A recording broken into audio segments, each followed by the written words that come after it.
Bonjour, je suis contente de vous présenter le Jardin des mots, très heureuse. Alors le Jardin des mots, c'est une maison d'édition, qui a la particularité, d'être accolée à une agence de compteurs qui s'appelle Les Singuliers. Donc, l'agence de compteurs existe depuis plus de 24 ans et le Jardin des mots a commencé, sa petite aventure en 2007 en rééditant un livre qui s'appelle «Conter un art» de Micheline Lenoc, qui est un livre emblématique pour tous les conteurs, hein, une sorte entre guillemets de bible pour l'apprenti conteur. Et puis en 2009, on a lancé la première collection qui s'appelle Les Savoureux. Et Les Savoureux, ce sont des livres CD. Souvent, ce sont des spectacles enregistrés, soit avec un public, soit en studio. Et aujourd'hui, nous avons 10 livres CD dans Les Savoureux et nous en avons un 11e qui est en préparation et qui devrait sortir en début 2024 et qui s'appelle Pousser, avec Élodie Mora, voilà, qui est un très joli travail sur le conte de Pousser. Et le Jardin des mots, c'est donc une collection Les Savoureux, c'est aussi une collection Les Petits Savoureux. Et dans Les Petits Savoureux, cette année, en 2023, nous avons eu le plaisir d'éditer ce livre, Manon ne croyait pas aux fées, Hervé Thierry Duval, fééricologue, voilà, livre CD avec une jolie petite pochette, un CD, un code qui permet de télécharger avec les téléphones portables. Voilà, c'est évidemment une belle histoire de Noël. Elle se passe en la période de Noël entre une petite fille et sa grand-mère. Et la grand-mère prépare la maison pour les fêtes de Noël. Et en faisant de la pâtisserie avec la petite fille, elle fait une déclaration en lui disant, elle lui confie qu'elle a un jour, il y a très longtemps, quand elle-même était un enfant, elle a croisé une fée. Et cette petite fille se dit que la grand-mère devient totalement zinzin, qu'elle perd les pédales. C'est quand même assez inquiétant, mais comme elle l'aime, elle va essayer de l'aider. Et puis, en réfléchissant, elle se dit que peut-être sa grand-mère a vu des choses merveilleuses. Et à la fin, elle ose partir à l'aventure et elle va évidemment rencontrer la fameuse fée et elles vont partager leurs secrets et les faits existent. Hervé Thierry Duval, fééricologue, en rencontre régulièrement quand il se promène dans la nature et les faits existent puisque, ce sont des petits personnages que l'on ne voit pas toujours bien. On a tendance à être bruyant quand on se promène, mais si on sait chercher, elles existent. Voilà. Donc très joli travail d'Hervé Thierry Duval, dans cette collection Les Petits Savoureux. Les Petits Savoureux, c'est plus d'une dizaine de titres dont quelques petites pépites comme Kmina, la graine de cumin. Là, nous avons une très, très jolie conte donnée par Muriel Bloch, illustrée par une très jeune illustratrice. C'était son premier livre. Et le résultat, on est dans du conte merveilleux qui se passe en Tunisie. Et ce livre-là explique quand un garçon plaît à une fille ou une fille plaît à un garçon, on lui dit qu'il y a tapé dans l'œil. Là, on est vraiment dans du conte merveilleux, très joli voyage. Donc, les savoureux, les petits savoureux, une troisième collection qui s'appelle Les Gourmands. Et Les Gourmands, il n'y a plus de CD. C'est Les Gourmands, c'est en fait une collection assez merveilleuse. C'est un conte illustré et à la fin, vous avez une ou deux recettes de cuisine. Parce qu'on voulait que quand la magie retombe, évidemment, le livre soit terminé, la magie, elle retombe. Mais faire la cuisine avec un enfant, c'est que du bonheur. Voilà.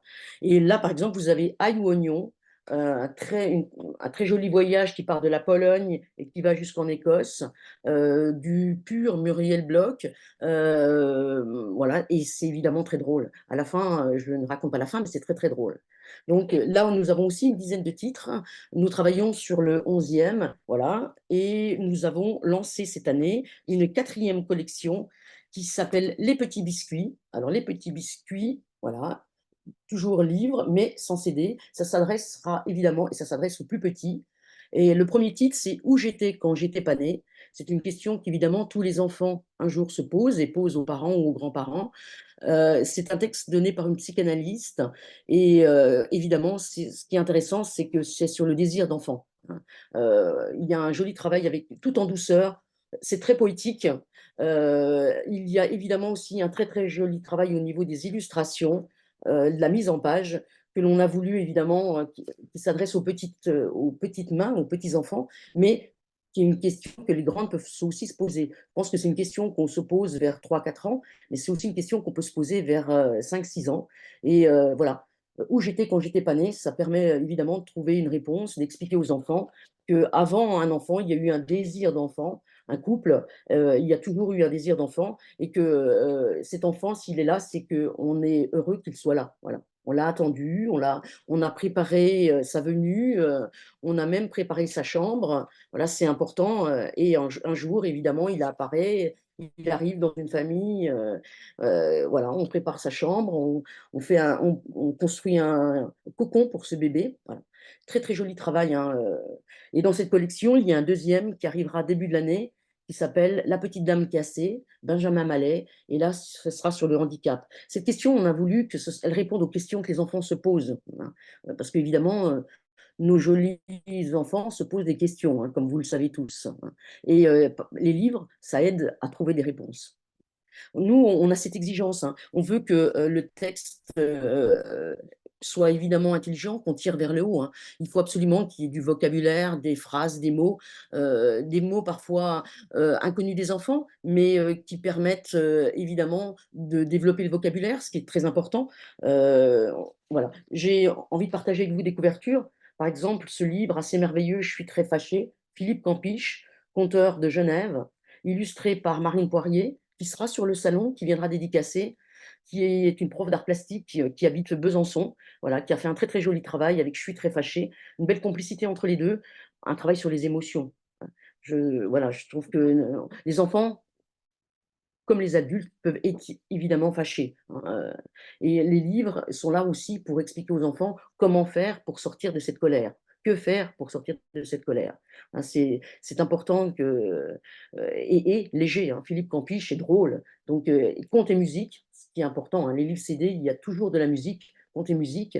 Soit ce sont des vrais musiciens, hein, soit le conteur est accompagné par des musiciens, des vrais musiciens, soit il est lui-même musicien, ce qui est le cas par exemple de Michel Lennox, d'autres conteurs. Voilà. Nous avons le bonheur de croiser les conteurs, de les écouter, de partager avec eux ces grands moments. Et donc, Muriel sera là aussi, elle viendra sur le salon, elle sera avec nous lundi matin. Voilà. Nous avons d'autres illustratrices qui seront là. Il y aura Saba. Saba, elle a illustré un texte de Muriel Bloch qui s'appelle Les 7 laits. Alors Les 7 lettres, très joli voyage en Ouzbékistan, texte de Muriel Bloch, illustratrice de Strasbourg et une jeune fille qui en fait a fait un très, très joli travail et elle sera sur le salon avec nous ce week-end. Voilà. Comme il y aura Françoise Dieppe qui sera là aussi avec, Marceline et le diable. Voilà, et je suis toujours très heureuse quand, les auteurs, les illustrateurs viennent dédicacer leur œuvre, leur ouvrage sur un salon, hein, ce qui permet évidemment de rencontrer, les lecteurs, les lectrices et les enfants.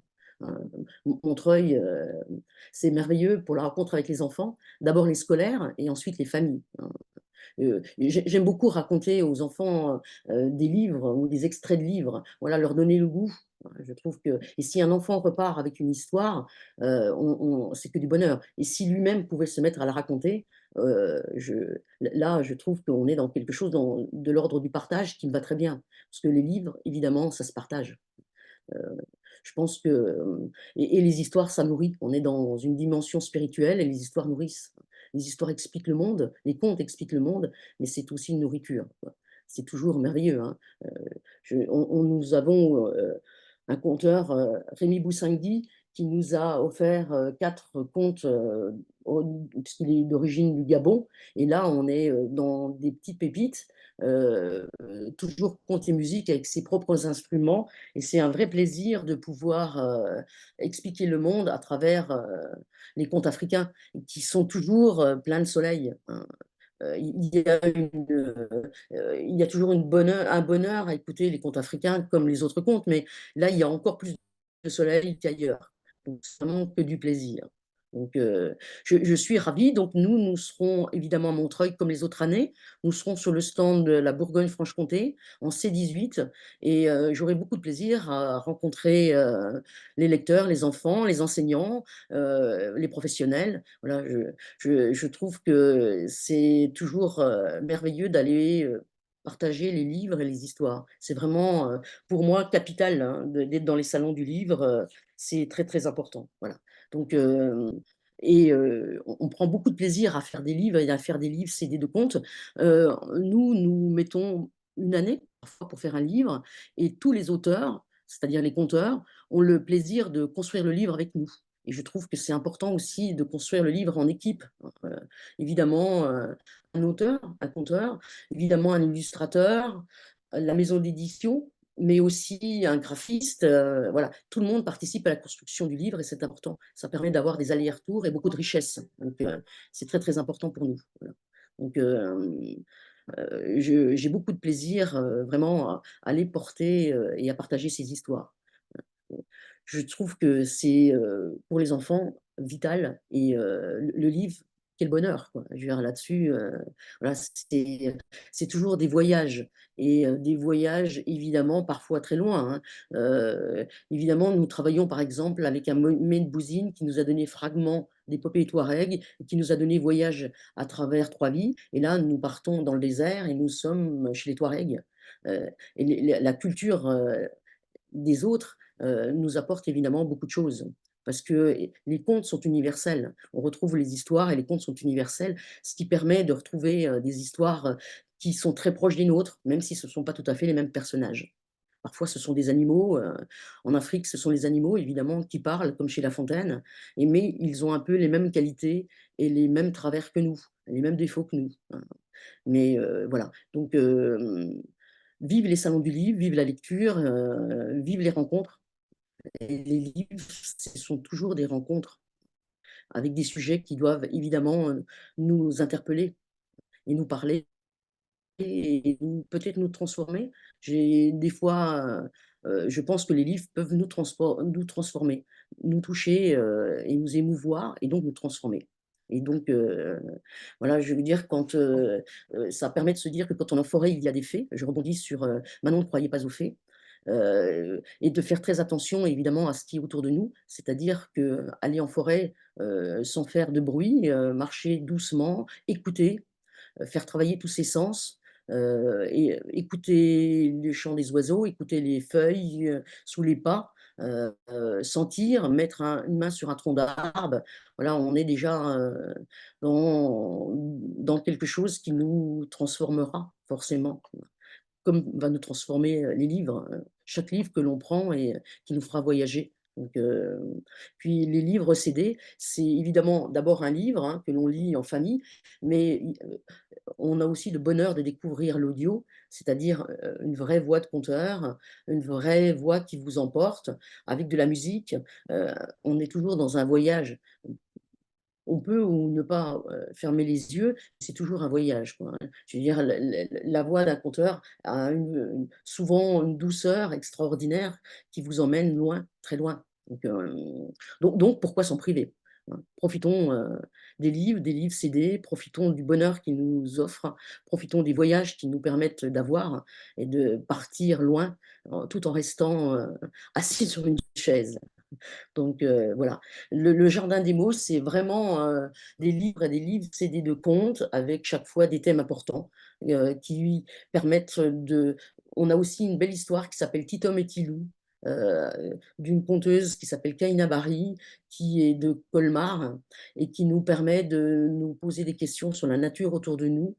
Titom et Tilou étant une histoire d'amitié et leur mission à eux, parce que dans les contes, comme tout le monde le sait, souvent les personnages ont des missions et leur mission à eux, c'est d'aller voir s'il existe une forêt où l'homme n'est pas venu, un peu comme, dans Manon où si on fait très attention, on va voir cette fée, hein, qui sera là, furtivement. Mais voilà, ils vont beaucoup marcher et puis ils vont découvrir cette forêt où l'homme n'est pas venu, il n'y a pas eu de destruction, elle respire, et ramener un peu de terre, et un jour transmettre cette terre à son petit-fils, quoi. Les contes, c'est aussi de la transmission. On Je pense que voilà, Estine, les histoires oui, excusez-moi, je me oui. permets de vous dire qu'il va rester 3 minutes, ça passe très très vite tout ça. Et Oui, voilà, il oui, reste 3 minutes pour conclure. Il n'y a pas eu de questions posées, donc oui, voilà, on a le temps de conclure. Eh ben, merci beaucoup à vous, hein. Et moi, mon plus grand plaisir, c'est de rencontrer évidemment, c'est ce que je disais, hein, des lecteurs. Venez nous rencontrer, venez voir, venez lire, hein. Montreuil, c'est que du bonheur, hein. Je veux dire, c'est un salon extrêmement vivant. Donc moi, je vous attends. Venez sur ce stand de la Bourgogne-Franche-Comté, qui est aussi riche. Venez découvrir des auteurs, des illustrateurs. Ce que je disais, hein, nous, voilà, on aura un certain nombre d'auteurs illustrateurs. On aura aussi un graphiste illustrateur qui a fait le petit garçon qui n'aimait pas les livres, qui est dans la collection Les Gourmands, à mettre entre toutes les mains. Et ce petit garçon qui n'aimait pas les livres va trouver pourquoi sa vocation, évidemment. Et sa vocation, c'est qu'il va devenir bricoleur de livres. Il va faire une énorme bêtise, la réparer et devenir un bricoleur de livres. Un livre à mettre entre toutes les mains des enfants dans les écoles, de tous les enseignants. C'est très bien illustré, c'est un très beau texte d'Hervé Thierry Duval. Voilà, ça permet sans doute aux enfants d'aimer les livres, hein, de se rendre compte que l'on peut faire des tas de choses avec les livres et d'aimer les livres. Parce que ce petit bonhomme qui avait un souci avec les livres et la lecture, évidemment, en devenant bricoleur de livres, aime les livres.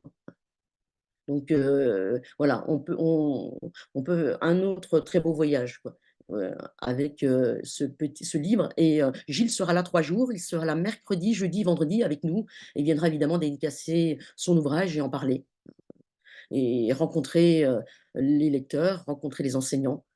Voilà, donc vive les livres, vive la lecture et vive les enfants. Ce serait ma conclusion. Je pense Merci que Christine. merci à vous, hein. Et puis j'espère qu'on se verra sur le Ben oui, salon, que vous viendrez nous voir. c'est ça. C'est 18, voilà.